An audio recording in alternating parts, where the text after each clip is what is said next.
Hey everyone, welcome back to the channel. If you're just finding us, settle in, this one's going to pull at every string you've got about family, fairness, and what happens when quiet love finally roars back. It's the kind of story that makes you angry, makes you cheer, and maybe makes you hug the person who's always had your back. If you've ever been the one holding everything together while someone else reaped the rewards, this is for you. My name is Olivia Grant, and for 34 years I lived under an unspoken family law in our brick colonial in Naperville, Illinois. Sons inherit the spotlight, daughters fill the gaps. The house sat on a quiet cul-de-sac, big maple trees, good schools, the faint hum of metro trains carrying commuters to Chicago. My dad, James Grant, ran a solid commercial construction company building office parks and luxury condos around the suburbs. He was the type who'd slap backs at barbecues and preach about legacy and blood carrying on. To him, that legacy had one destination, his son. My brother Nathan. Nathan was 8 years older, the firstborn, the heir apparent. Dad dragged him to sites as a kid, handed him tools, taught him bids and blueprints. When Nathan wanted a finance degree at the University of Illinois, Dad covered tuition and a car to get there. When I told them I wanted to be a physical therapist, helping stroke survivors walk again, getting athletes back on the field, Dad chuckled. Liv, that's adorable. But you'll marry well. Save the debt for someone who needs a career. I went anyway. Community college, then night classes at a state university. Waitressing, retail shifts, my hands always smelled faintly of fryer oil or floor polish. I graduated debt-heavy but proud, landed a job at a top rehab clinic in the Loop. I thrived there, the small miracles, a grandfather gripping parallel bars for the first time post-hip replacement, the grateful squeeze of a hand when fear finally eased. But home? It was like I was background music. Mom, Elizabeth Beth Grant, was the gentle balance to Dad's blunt force. She kept a small backyard garden of rosemary, thyme, and mint. Mornings she'd be out there in her old cardigan, snipping herbs while birds chattered overhead. The scent would float through the kitchen windows, calming everything. She never raised her voice at Dad, but she carved quiet protections for me, a whispered "You're doing something real, Olivia," after yet another dinner where Dad toasted Nathan's latest promotion. I didn't see how hard she fought until 8 years ago. I was 26, finally steady in my career, when the call came during a patient session. Dad's tone was clipped, "Your mother's ill. Get here when you can." No, we're scared. No, please.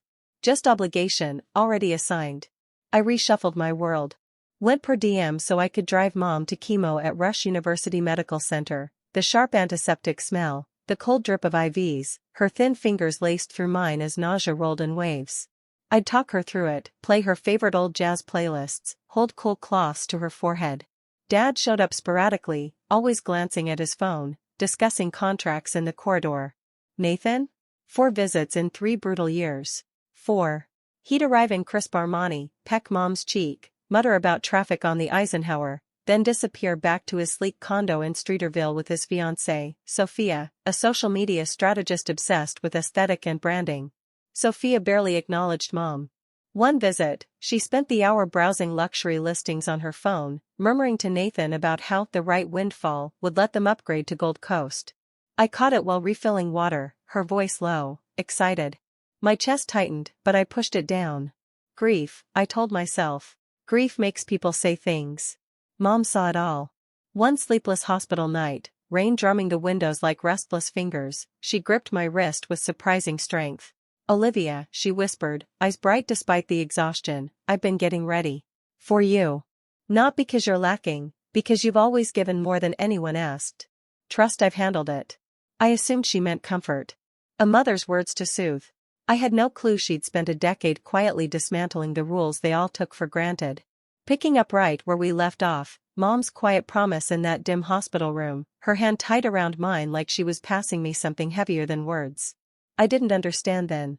I just nodded, kissed her forehead, and went back to the routine, drive her to treatments, help her sip ginger tea to settle the nausea, change sheets soaked with night sweats, listen to her breathing slow as the morphine kicked in.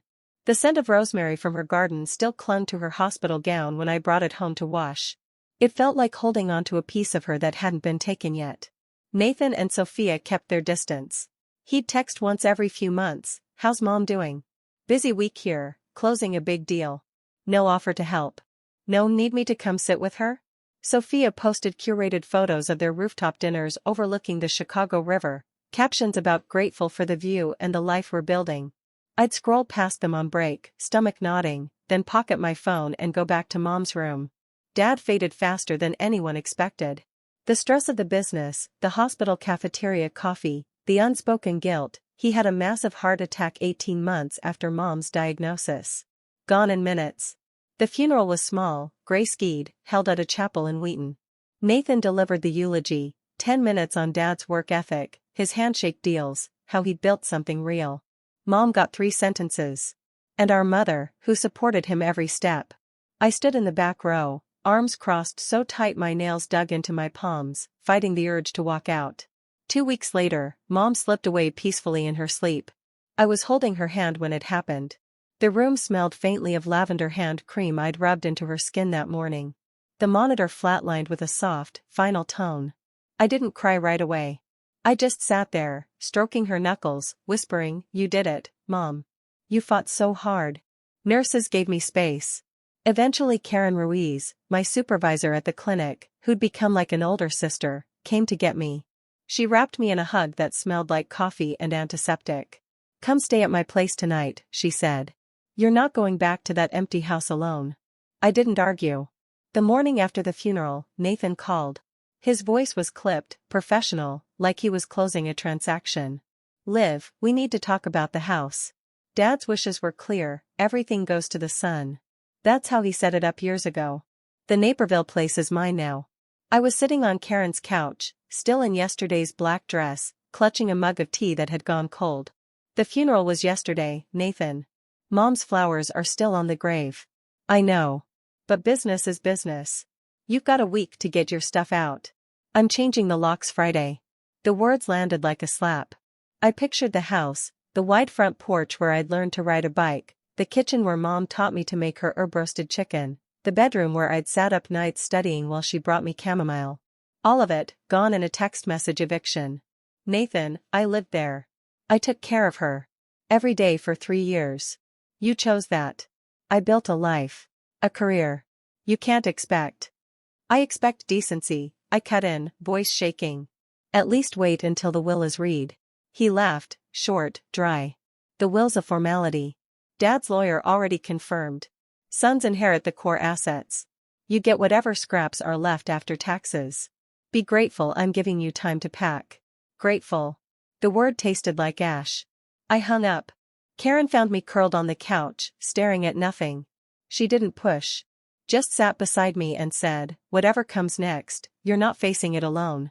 That night I went back to the house one last time, before the locks changed. The key still worked. Inside smelled like dust and the faint ghost of Mom's rosemary. My things were already half-boxed in the garage, like Nathan had started the purge early. Rain had leaked through a cracked window onto a stack of my textbooks, pages swollen, ink smeared. My PT license certificate lay warped on top. I picked it up, thumbed the damp paper, and felt something crack inside me, not grief exactly, but rage mixed with bone-deep exhaustion. In the bottom of one box, stuff Nathan clearly thought was trash, I found an envelope. Cream-colored, sealed, my name in Mom's careful cursive. "For Olivia, when it's time." I didn't open it there. Couldn't. I shoved it in my coat pocket, grabbed what I could carry, and left before the tears came. Karen drove me back to her place in her beat-up Subaru. On the way, I pulled the envelope out. Hands trembling, I broke the seal. Her handwriting was shakier than I remembered, written during those last rough months. "My dearest Olivia. If you're reading this, the worst has happened, and they've shown you exactly who they've chosen to be. I saw it all along. I couldn't change your father. I tried for decades. But I could change what happened to you. Call Rebecca Lang at Lang and Associates in Oak Brook. She has everything. Papers. Accounts. Plans I made in secret over 10 long years. You are not invisible. You are not secondary. You are the heart of everything good I ever did. You showed up. Every single day. That matters more than any deed or dollar. I love you bigger than the sky over Naperville. Forever, Mom." I read it twice through tears. Then I looked at Karen. I think she left me something. Something big. Karen smiled, small and knowing. "Then let's find out what." The next morning I called Rebecca Lang. Her office was in Oak Brook, one of those polished professional parks off the Tri-State Tollway, glass buildings, manicured lawns, the kind of place that screams quiet money. I felt out of place walking in wearing my faded jeans and clinic hoodie, hair still damp from a quick shower at Karen's. The receptionist didn't blink, she just smiled and led me to a corner suite with floor-to-ceiling windows overlooking a small pond. Rebecca was mid-50s, sharp navy blazer, silver streaks in her dark hair pulled into a low bun. Her handshake was firm, her eyes kind but direct. "Olivia," she said, gesturing to a leather chair. "Your mother spoke about you so often I feel like I already know you. I've been waiting for this call." I sat, clutching Mom's letter like a lifeline. "She said you have everything. Papers. Plans. I don't even know where to start." Rebecca leaned forward, folding her hands. "Start with trust. Your mother and I worked together for almost 11 years. She was meticulous, deliberate, and, above all, determined to protect you. She knew exactly what your father and brother believed about inheritance. She couldn't rewrite James's will, but she could build something entirely separate. Something untouchable." My pulse thumped in my ears. "How separate?" "Completely outside the marital estate. Irrevocable trusts, separate property transfers, life insurance with you as sole beneficiary. All funded with assets that were never joint, gifts from her mother, your grandmother Maggie Whitaker, personal savings she squirreled away over decades, small investments she managed quietly. Your father never knew the full extent. Neither did Nathan." I stared at her. 11 years? That's when I started PT school. When Dad said it was a waste of money." Rebecca's smile was small, almost proud. "Exactly. Your mother started planning the week you told them you'd been accepted. She said, Olivia is going to need freedom. Real freedom. The kind I never had." She slid a thick folder across the desk. I opened it with shaking fingers. Pages of legal documents, deed transfers, trust agreements, policy declarations.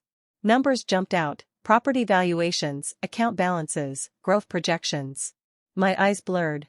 "The house on Elmwood Lane," Rebecca continued softly. "Your childhood home.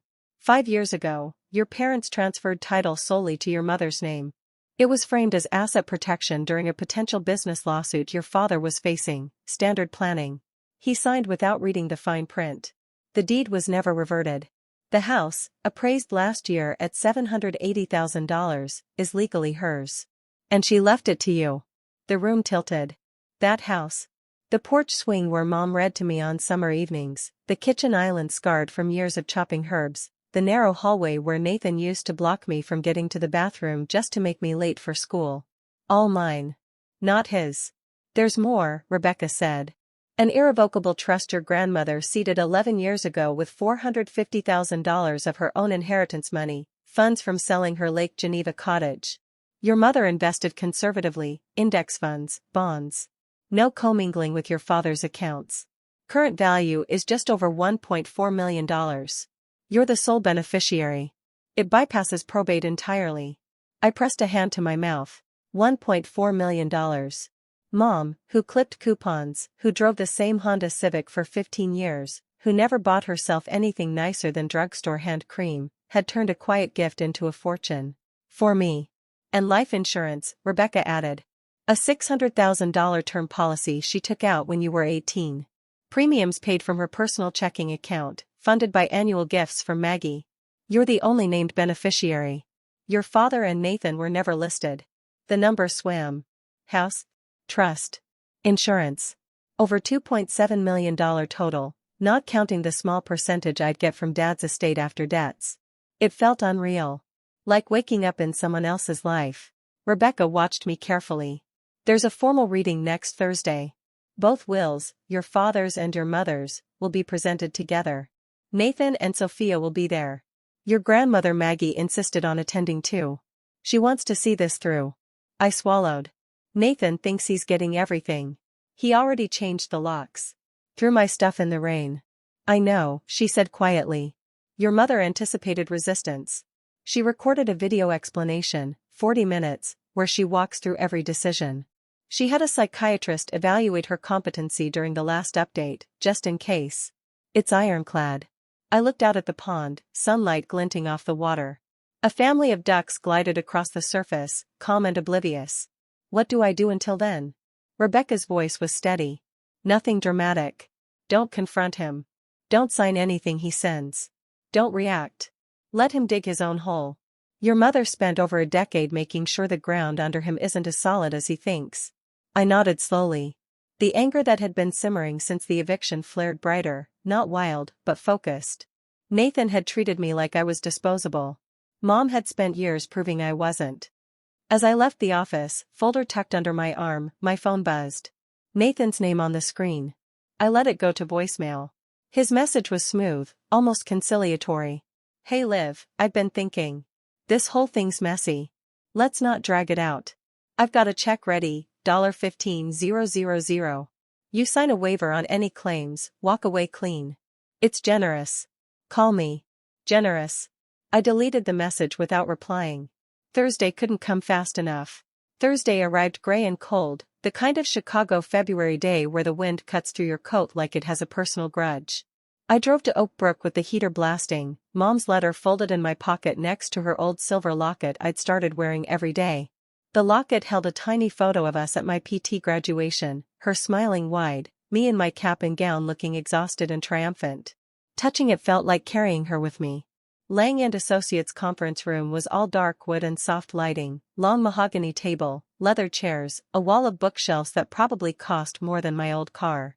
Rebecca had everything arranged, 2 thick folders, a laptop for the video if needed, a notary already seated. I took the chair at one end, back straight, hands clasped to hide the tremor. Nathan and Sophia arrived first. He strode in like he owned the building, charcoal suit, crisp white shirt, Rolex catching the overhead lights.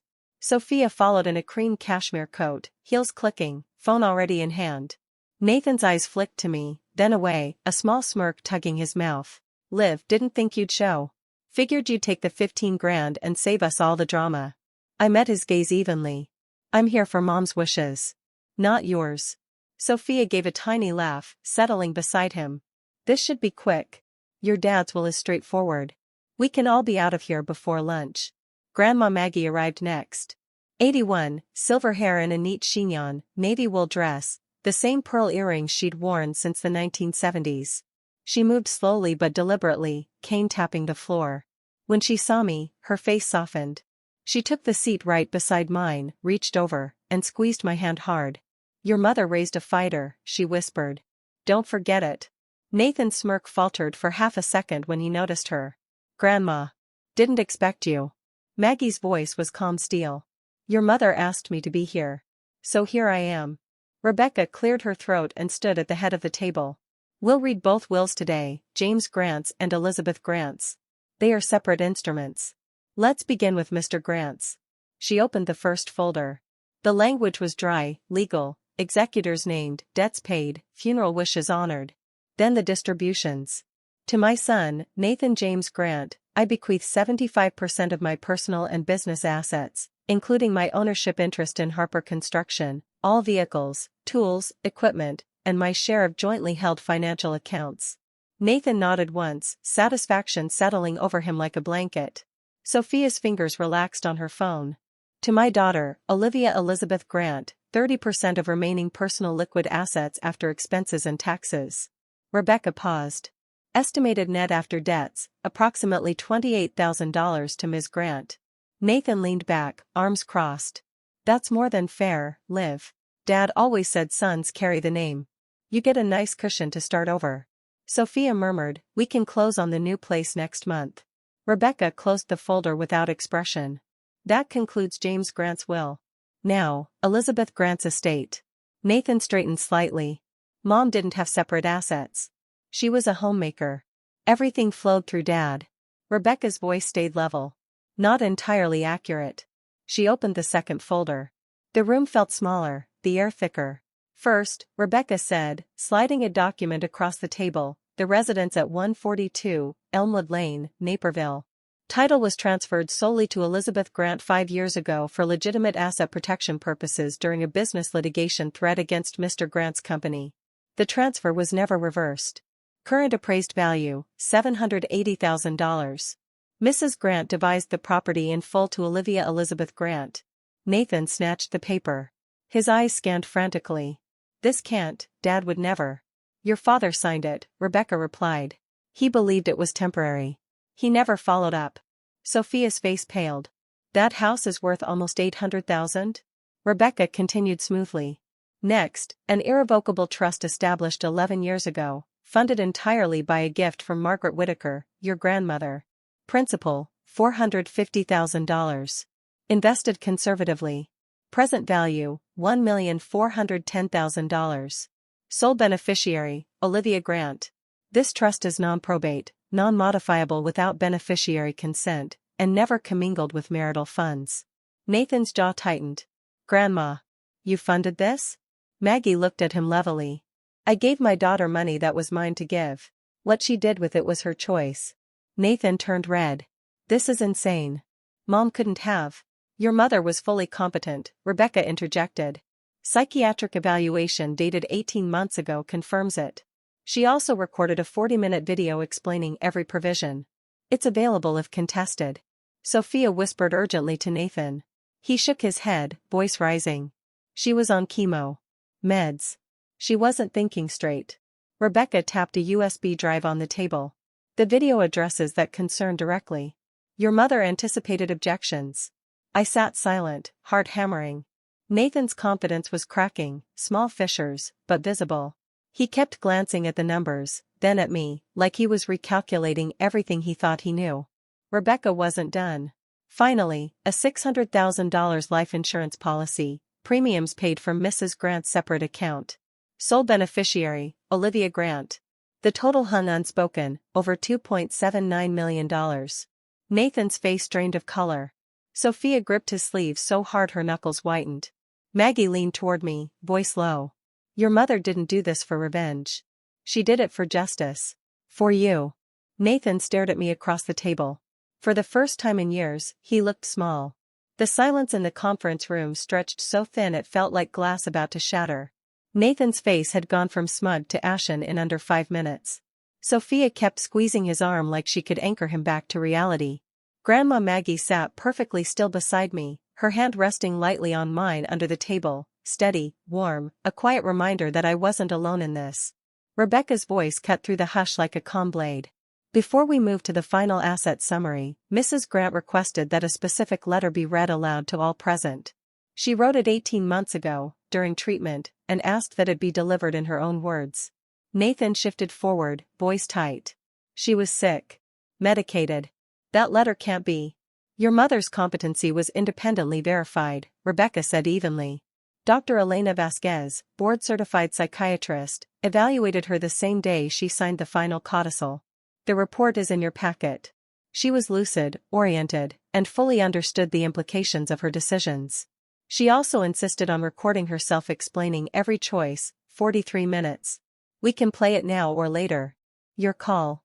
Sophia whispered something sharp in Nathan's ear. He shook his head once, hard. Read it. Let's get this farce over with. Rebecca lifted a single sheet of cream stationery, Mom's favorite, the kind she used for birthday cards and thank yous. Her handwriting was thinner than I remembered, but still unmistakably hers, careful loops, slight tremor in the downstrokes from the chemoneuropathy. Rebecca began reading, her tone measured and clear, letting each word land. My dearest Nathan and Olivia. If you're hearing this, I'm no longer here, and the moment I've dreaded for years has arrived.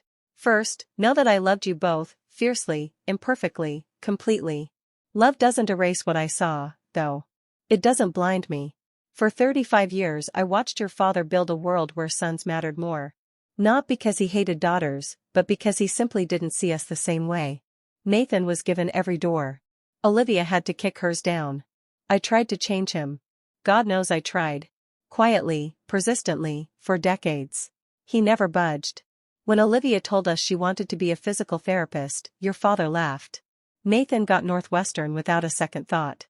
When she worked doubles at diners and studied until dawn, no one cheered. When she came home every single day for 3 years, changing my bedding when I couldn't stand, holding my hand through infusions that made me vomit until I was empty, singing the lullabies I once sang to her, no one thanked her. Not out loud. Nathan visited 4 times. 4. Each visit shorter than the last. You kissed my cheek, checked your watch, talked about traffic ordeals or the condo you wanted to flip. You never stayed long enough to see the fear in my eyes, or the way Olivia would wipe my tears when the pain got too loud. I don't write this to shame you, Nathan. I write it to explain why I chose what I did. These assets aren't punishment. They're correction. They're balance. Olivia has always given more than she received. She showed up. Every day. That kind of loyalty can't be bought or inherited, it has to be earned. She earned it. Nathan, if you're angry right now, I understand. Ask yourself, why do you feel entitled to everything? Who taught you that? And what did you do, beyond being born first and male, to deserve it all? Olivia, my brave girl, you were never second. You were never a burden. You were my heart walking around outside my body. Live big. Love hard. Never let anyone make you small again. I'm so proud of you both. In different ways. But mostly, I'm proud that I finally protected the one who needed it most. With all my love, forever, the last word hung in the air. I couldn't breathe. Tears burned hot tracks down my cheeks, but I didn't wipe them away. Grandma Maggie pressed a tissue into my palm without a word. Nathan stared at the table like it had personally betrayed him. His hands were fists on the leather. Sophia's phone lay forgotten, her mouth was slightly open. Rebecca let the silence sit for a long beat. Then, quietly, there is one more provision. Mrs. Grant left you, Nathan, her personal effects, photo albums, her jewelry, meaningful pieces, including the pearl necklace from her mother, and a private letter addressed only to you. Nathan laughed once, harsh, broken. A letter. She leaves Liv millions and I get jewelry and a note. Rebecca slid an envelope toward him. He didn't touch it. I spoke for the first time since the reading began. My voice came out steady, low. You said I was taking up space. That I chose to be a nurse, sorry, physical therapist, like it was some hobby. You changed the locks 2 days after her funeral. You threw my diploma in the rain. You offered me $15,000 to disappear. Nathan looked up, eyes glassy. I was stressed. The market tanked. My deals fell through. You needed to feel like the king, I finished. Even while Mom was dying. You visited 4 times. 4. I counted every one. Sophia's voice cracked. We were counting on this. The condo. The lifestyle. Everything. Grandma Maggie spoke then, voice like winter wind. Your mother knew about the debts, Nathan. The margin calls. The second mortgage on the Streeterville place. She knew you were waiting for this windfall to bail you out. That's why she made sure you couldn't touch what she built for Olivia. Nathan's shoulders slumped. For the first time, he looked like the little boy who used to let me tag along to the park, not the man who'd evicted me. Rebecca summarized the totals without flourish: house $780,000, trust $1.41 million, insurance $600,000, plus Dad's small share, roughly $2.82 million total passing to me. Nathan made a sound, half sob, half choke. He shoved back from the table, chair scraping loud. This is bullshit. I'm contesting. All of it. Rebecca didn't flinch. You can try. The trust and insurance are non-probate. The house deed is recorded. The video and psych eval make competency airtight. You'd spend more in legal fees than you'd ever recover. He stared at me, desperate now. Liv, we're family. You can't just. Family, I repeated softly. You told me I was nothing. Enjoy being homeless, you said. That's what family did to me 2 days after burying our mother. He sank back into the chair, defeated. I stood up slowly. I'm not cruel, Nathan. But I'm done carrying your consequences. I walked toward the door. Grandma followed. At the threshold I paused, looked back. Mom loved you, I said. But she loved me enough to shield me from you. That's the difference. I didn't wait for his reply. I didn't look back as I walked out of that conference room. The door clicked shut behind Grandma Maggie and me with a soft finality that echoed in my chest. The hallway smelled faintly of coffee and printer ink, ordinary things that suddenly felt surreal after what had just happened. My legs felt unsteady, like the floor might give way, but Maggie's arm looped through mine kept me upright. We didn't speak until we reached the parking lot.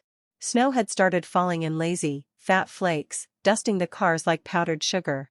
She stopped beside her old Buick, keys jingling in her gloved hand. You okay, sweetheart? She asked, voice gentle but searching. I exhaled a shaky cloud of breath. I don't know what I am. Numb. Angry. Relieved. All at once. She nodded like she understood every layer. That's normal. Your mother spent years building this shield for you. Now it's yours to carry. It's heavy at first. She reached into her coat pocket and pulled out a small navy velvet box, worn soft at the edges. Beth wanted you to have this after the reading. She gave it to me the week before she passed. I opened it with trembling fingers. Inside was the pearl necklace Mom had worn almost every day, simple, elegant strands she'd inherited from Maggie decades ago. The pearls caught the dim parking lot light and glowed softly. Grandma, this is yours. It's been in the family forever. Maggie smiled, eyes glistening. It was mine. Then it was hers on her wedding day. She gave it back to me when the doctors said time was short. Told me to hold it until today. She said, give it to Olivia when she finally sees her worth. I fastened it around my neck. The pearls rested cool against my skin, then warmed quickly, like they belonged there. Tears slipped free again, this time quieter, grateful ones. There's something else she never put in the will, Maggie continued. Your mother almost left your father before you were born. She was young, scared, tired of being invisible. But then she found out she was pregnant with Nathan, and she stayed. For you kids. She made the best life she could out of a hard choice. The trust, the insurance, the house transfer, all of it was her way of giving you the freedom she never took for herself. The freedom to walk away from people who diminish you. I hugged her tight, breathing in the faint scent of her rose perfume mixed with wool. Thank you. For helping her. For being here. Don't thank me, she murmured into my hair. Just live. That's all she ever wanted. I drove back to Karen's apartment in a daze. The city lights blurred through the windshield, orange sodium glow on wet streets, the Willis Tower poking through low clouds like a beacon. My phone buzzed nonstop, missed calls from Nathan, texts from Sophia, even one from Dad's old business partner asking if the family matter was settled. I turned it off. Karen was waiting with takeout Thai and a bottle of red. She didn't ask questions, just handed me a plate of pad CEW and let me eat in silence. When I finally spoke, the words tumbled out, the numbers, the house, the trust, Mom's letter. Karen listened, nodding, eyes wide but steady. When I finished, she set her fork down. So, what now? You're a millionaire, Liv. Technically multi. I laughed, a short, surprised sound. I don't feel like one. I feel exposed. Like the rules changed overnight and I don't know the new game. She reached across the table. Then take your time learning it. You don't have to decide everything tonight. Keep working if you love it. Pay off loans. Breathe. The money's not going anywhere. That night I lay awake on her pull-out couch, pearls still around my neck, staring at the ceiling fan's slow spin. My mind replayed Nathan's face, the way it crumpled when the totals landed. Part of me wanted to feel triumph. Another part ached. He was still my brother. The boy who'd once carried me on his shoulders through the sprinkler, laughing when I squealed. Somewhere along the way, that boy had learned he was owed the world. And when the world didn't deliver, he'd lashed out at the easiest target, me. The next morning, Karen handed me coffee and news. Your brother fainted in the lobby after you left. Paramedics came. Low blood pressure, shock. Nothing permanent. He refused the hospital. Sophia drove him home. I nodded slowly. He'll be okay. Physically. She raised an eyebrow. And you? I'm going to the house this weekend. First time since everything. Want company? Yeah. I think I do. Saturday morning we drove to Naperville. Snow had blanketed Elmwood Lane overnight, quiet, pristine, like the street was holding its breath. The key turned smoothly in the new lock I'd had installed last week. Inside, the air was cold and still. Mom's rosemary plant on the windowsill had gone dormant, but tiny green buds clung stubbornly to the stems. I walked through the rooms like a stranger in my own memory, the kitchen where I'd made her chamomile at 3 a.m., the living room where we'd watched old movies during her good weeks, her bedroom where the hospital bed had been. Nathan had left it mostly clean, either shame or haste. Her reading glasses still sat on the nightstand. I picked them up, traced the frames, and felt the last knot in my chest loosen. In her closet, tucked behind winter coats, I found a small leather album I'd never seen. Inside, photos of me. Baby pictures, first day of PT school, candid shots from hospital visits, me holding her hand, laughing at something she'd whispered. On the inside cover, in her handwriting, for my girl who always showed up. Count the good days with me. I sat on the edge of her bed and cried, not grief this time, but release. Karen sat beside me, silent support. Outside, the snow kept falling. Soft. Steady. Covering the old hurts like a blanket. The weeks after the will reading blurred into a strange new rhythm. I kept going to the rehab clinic in the loop, same patients, same parallel bars, same small victories that grounded me when everything else felt untethered. I didn't quit. The money changed what I could do, not who I was. Karen noticed first. One morning over coffee in the break room, she tilted her head and said, "You're still here showing up at 6:45 a.m. Most people would have booked a flight to Bali by now." I shrugged, stirring sugar into my mug. I like the work. It reminds me why Mom fought so hard. If I walk away from that, what was the point? She smiled. Smart. Money's a tool, not a personality transplant. My first real step was meeting with a financial advisor Rebecca recommended, Elena Torres, a no-nonsense woman in her 40s with an office in River North and zero patience for flashy spending. We sat across from each other at a glass desk overlooking the Chicago River, snow still clinging to the bridges below. She reviewed the trust statements, insurance payout confirmation, house appraisal, and Dad's small residual share. "Here's my plan," she said, sliding a simple spreadsheet toward me. "We keep the bulk of the trust invested, 60% in low-cost index funds, 30% in bonds, 10% in cash equivalents for liquidity. Draw only what you need for living expenses, taxes, and goals. Pay off your student loans today, $68,000 gone in one wire transfer. The life insurance goes into a high-yield savings for emergencies and opportunities. The house? Don't rush to sell or move in. Rent it. Let it generate income while you decide." I blinked at the numbers. "Rent it? To strangers?" "Or not strangers," she said. "You mentioned a young family at the clinic, a nurse, her husband, 2 kids. They're looking. Screen them yourself. The garden Mom loved? Let someone tend it. Turn the place into something alive again, not a museum of old pain." It made sense. Emotional, practical sense. I listed the house quietly through a friend of Karen's realtor. Within 2 weeks, the nurse, Maria, and her family toured it. Maria walked straight to the backyard, knelt by the dormant rosemary, and smiled like she'd found home. "This garden," she said, "it feels peaceful. My girls would love helping with it." I signed the lease that afternoon. Market rate rent, but I knocked off a little because Maria worked nights like I used to. The first check arrived in my account 10 days later. It felt ordinary. Satisfyingly ordinary. Nathan's life, meanwhile, unraveled in slow motion. Grandma Maggie kept me updated over Sunday calls, her voice dry, factual, never cruel. "He sold the Streeterville condo last month. Short sale. Bank took most of it. Sophia filed for divorce 2 weeks ago. She's already posting about starting fresh and reclaiming her power." Direct quote from her Instagram stories. I didn't look her up. Didn't need to. The image was clear enough, the perfect couple, cracked open by the absence of the bailout they'd banked on. "He's in a 1-bedroom in Logan Square now," Maggie continued. "Still in real estate, but smaller firm. No more expense account lunches. I heard he's driving an older Honda. The Rolex is gone, pawned or sold, probably." I felt a pang, not joy, exactly. More like the dull ache of watching someone you once loved fall from a height they built themselves. "Does he reach out?" "Once. Left a voicemail asking if you'd consider helping family. I told him you were busy living the life your mother wanted for you. He hasn't called again." I didn't feel guilty. I felt boundaries settling into place, solid, quiet, necessary. Spring came slow that year. By April, green shoots pushed through the rosemary bed at the Elmwood house.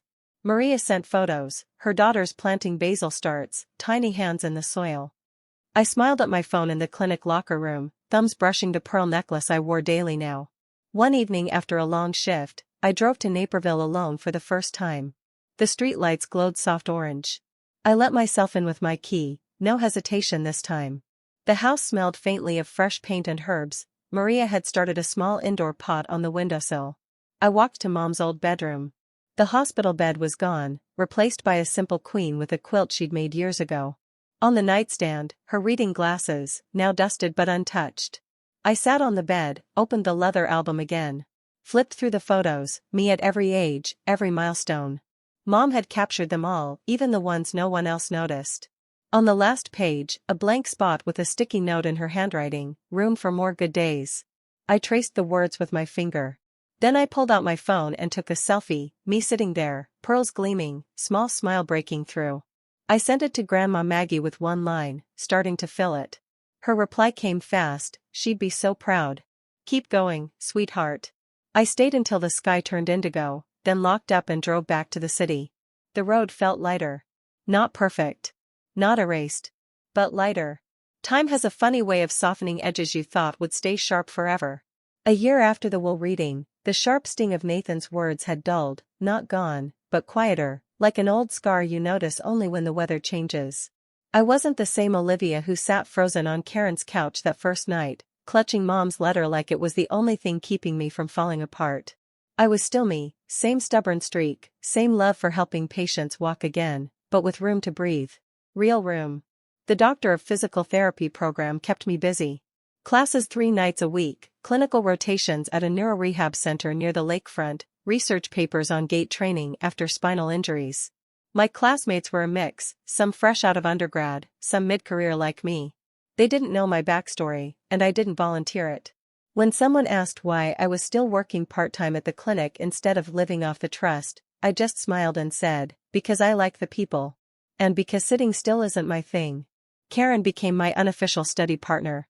We'd spread textbooks across the kitchen table, trade flashcards over takeout, laugh when I butchered neuroanatomy terms. She'd tease me, millionaire student loans paid off, fancy pearls, and you're still eating ramen at 2 a.m. during finals. Classic Liv. I'd throw a pillow at her and remind her the ramen was organic now. Small luxuries felt earned, not guilty. The Elmwood house was thriving under Maria's family. They'd painted the guest room a soft sage green, added string lights to the backyard pergola, turned Mom's old sewing room into a play space for the girls. Maria sent updates every few weeks, photos of Lila reading under the maple tree, Sophia helping water the lavender circle they'd planted for Mom. One spring day she invited me over for a barbecue. I brought homemade lemonade, Mom's recipe, rosemary infused, and watched the kids chase fireflies while Maria grilled corn. Her husband raised a glass, to good neighbors and better gardens. I clinked mine back, throat tight. The house wasn't empty anymore. It was loved again. Nathan stayed on the periphery. No big dramatic apologies, no tearful reunions. Just small, occasional signals that he was trying to change. Grandma Maggie mentioned he'd started a support group for adult children of traditional families, men unpacking entitlement they'd never questioned.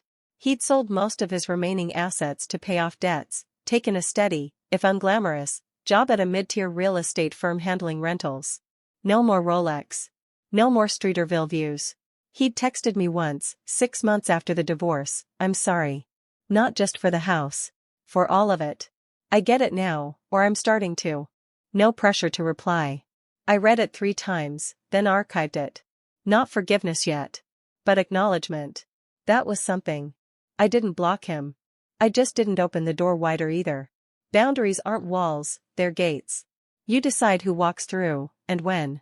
One crisp fall afternoon, I took the L downtown after a long rotation. The lake was choppy, wind whipping off the water, carrying that sharp, metallic Chicago scent. I walked to Millennium Park, sat on a bench near the bean, and pulled out the leather album Mom had left. Flipped to the last page, the sticky note, room for more good days. I'd added 3 photos since, me in my white coat at the neurocenter, diploma renewal in hand, Karen and me on the balcony with our herb pots, the lavender circle at Elmwood, Lila and Sophia grinning beside it. I traced the edges, smiled. Then I took out my phone and snapped one more, just my hand resting on the open page, pearl necklace catching sunlight, city skyline fuzzy in the background.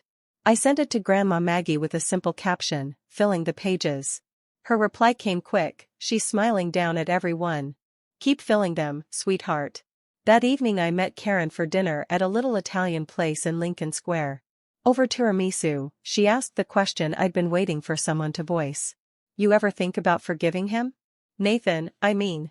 I set my spoon down. Forgiveness isn't forgetting. It's deciding the past doesn't get to rent space in your future. I don't hate him anymore. That takes too much energy. But trust? That's earned over time. Maybe someday. Maybe not. Either way, I'm not waiting on him to live my life. She nodded, eyes soft. That's the real win. You're not defined by what he did, or what Mom fixed. You're defined by what you keep choosing. I raised my glass. To choosing. We clinked. Outside, the city hummed, cars, laughter, distant sirens. Life moving forward, messy and loud and beautiful. I went home that night, opened the album one more time, and taped in the new photo. Room for more. Always more. 6 months after the will reading, life started to feel less like a borrowed dream and more like something I was actually building. The trust payments came in monthly, modest draws that covered rent on a cozy 2-bedroom in Lincoln Park that Karen and I shared. We'd turned the tiny balcony into a mini herb garden, rosemary, thyme, mint, echoes of Mom's backyard without trying to copy it exactly. Mornings smelled like fresh coffee and crushed leaves when we watered the pots. Karen joked we were urban farmers with better Wi-Fi. I enrolled in the Doctor of Physical Therapy Bridge program at Northwestern that fall. It was the advanced certification I'd wanted since my first year in the field, deeper training in neurology, orthopedics, the chance to specialize in stroke and spinal cord recovery. Tuition was steep, but the trust covered it cleanly, no loans, no second guessing. I kept working part-time at the clinic because the patients kept me honest. There's something grounding about helping a retired firefighter regain his balance on uneven bars while your own world has just tilted into millions. It reminded me daily, worth isn't measured in bank balances. It's measured in showing up. Grandma Maggie and I talked every Sunday like clockwork. She'd moved into a sunny assisted living apartment in Evanston, smaller than the old house in Naperville, but bright, with a view of the lake on clear days. She'd send me photos of her new balcony pots, more rosemary, of course, and we'd laugh about how the family trait skipped a generation but landed hard on me. One call, she got quiet. Nathan reached out to me last week. Not asking for money, just talking. Said he's in therapy. First time in his life. Said he's starting to see how much he took for granted. I paused, stirring tea that had gone cold. Did he mention me? Not directly. But he asked how you were doing. I told him you're thriving. That seemed to hit him. I didn't feel a rush of forgiveness. Not yet. Maybe not ever. But the anger had cooled to something quieter, pity, maybe, mixed with distance. I hope he figures it out, I said. For his sake. Not mine. Maggie sighed. That's the difference between you two. You always had room for hope, even when it hurt. Nathan's life kept shrinking in the background. The divorce finalized quietly, no big public mess, just paperwork and asset splits that left him with debt and a 1-bedroom walk-up in Humboldt Park. Sophia moved to LA, rebranded her Instagram as a wellness influencer, specializing in post-narcissistic recovery. The irony wasn't lost on me. Grandma showed me one post once, Sophia in yoga pants on a beach, caption about breaking free from toxic entitlement. I scrolled past without commenting. I didn't hate them. I just didn't owe them access anymore. One crisp October afternoon, I drove back to the Elmwood house unannounced. Maria had texted earlier, "The girls want to show you something in the garden." I parked on the street, walked up the familiar path. The maple in the front yard was turning gold and red, leaves drifting slow like confetti. Maria opened the door smiling, apron dusted with flour. They'd been waiting all morning. Her daughters, Lila, 8, and Sophia, 5, raced out, grabbing my hands. "Come see. We saved the best part." They pulled me to the backyard. The rosemary had exploded into full green bushes, purple flowers dotting the edges. But in the center, they'd planted a small circle of lavender, starts Maria had ordered special. "Mom said lavender means protection," Lila explained solemnly. "Like your mom's garden. We thought, maybe it could protect our house too. And you, when you visit." I knelt in the grass, fingers brushing the soft, silvery leaves. The scent hit me, clean, herbal, a little sweet, like Mom was standing right there, clipping stems with her old garden shears. My throat tightened. Sophia tugged my sleeve. "Do you like it?" I swallowed hard. "I love it. More than you know." Maria watched from the porch, arms crossed, eyes soft. They insisted on lavender. Said it felt right. I stayed for dinner, homemade lasagna, kids chattering about school, Maria's husband telling bad dad jokes. It was ordinary. Warm. The kind of evening Mom would have loved. Driving home that night, the city lights stretching ahead like a promise, I finally understood what she'd given me. Not just money. Not just a house. Permission. To choose my people. To set boundaries without guilt. To build something new without erasing the old. I pulled into my parking spot, turned off the engine, and sat for a minute listening to the quiet. The pearl necklace rested against my collarbone, cool, then warm. I touched it and whispered, "Thanks, Mom. I'm starting to get it." The next morning I woke up early, made coffee, and opened my laptop to register for the next semester. New classes. New patients. New days to fill with good things. The album on my nightstand had one more page now, a photo Karen snapped that day in the garden, me kneeling with Lila and Sophia, lavender all around us, smiling like I meant it. Room for more good days. Finally filling it. 2 years after that rainy night when Nathan changed the locks and threw my life into cardboard boxes, the world looked different. Not because the money made everything perfect, money fixes problems, but it doesn't heal scars overnight. It looked different because I had finally stopped measuring my worth by how often someone else acknowledged it. I finished the DPT program last spring. Walked across the stage at Northwestern in the same black gown everyone else wore, but with Mom's pearl necklace under the collar and her locket tucked inside my pocket like a secret heartbeat. Grandma Maggie was in the front row, clapping so hard her hands turned pink. Karen filmed the whole thing on her phone, screaming louder than the graduates' families combined. When my name was called, Olivia Elizabeth Grant, Doctor of Physical Therapy, the sound of it felt like closing a very long chapter and opening a blank page at the same time. I took a full-time position at the neurorehab center downtown. Specializing in complex cases, spinal cord injuries, traumatic brain trauma, people rebuilding lives after the kind of hits that make you question if forward motion is even possible. Every day I watch someone take a step they thought they'd never take again. Every day I remember why Mom fought so hard to give me this freedom, to do work that matters, without the constant weight of financial fear pressing down. The Elmwood house is still rented to Maria's family. They've made it theirs in the best way, holiday lights on the porch every December, a new swing set in the backyard, the lavender circle blooming fuller each summer. I visit a few times a month. Sometimes just to sit in the garden with a cup of tea, smell the rosemary, and feel Mom there in the quiet. The girls call me Aunt Liv now. It's not blood. It's choice. The best kind. Nathan and I haven't spoken directly in over a year. He sends Grandma a card on her birthday, a short note at Christmas. She reads them to me sometimes, simple updates, new job promotion, small, steady, therapy going well, trying to make amends where he can. He's not asking for forgiveness or money. Just, existing differently. I don't know if we'll ever sit down together again. I don't know if I want that. What I do know is that his choices were his, and mine are mine. Mom made sure I had the space to make them without apology. Sometimes I think about entitlement, not as an insult, but as a lesson. Nathan was raised to believe the world owed him simply because he existed in a certain role. Dad taught him that. Society reinforced it. And when the scaffolding collapsed, he didn't know how to stand without it. I was raised to believe I had to earn every inch of space I took up. Mom quietly refused to let that be the final word. She gave me the tools to stand tall anyway, quietly, legally, irrevocably. If there's one thing I've learned from all of this, it's that protection doesn't always look loud. Sometimes it looks like a mother clipping coupons for 20 years so she can cede an irrevocable trust.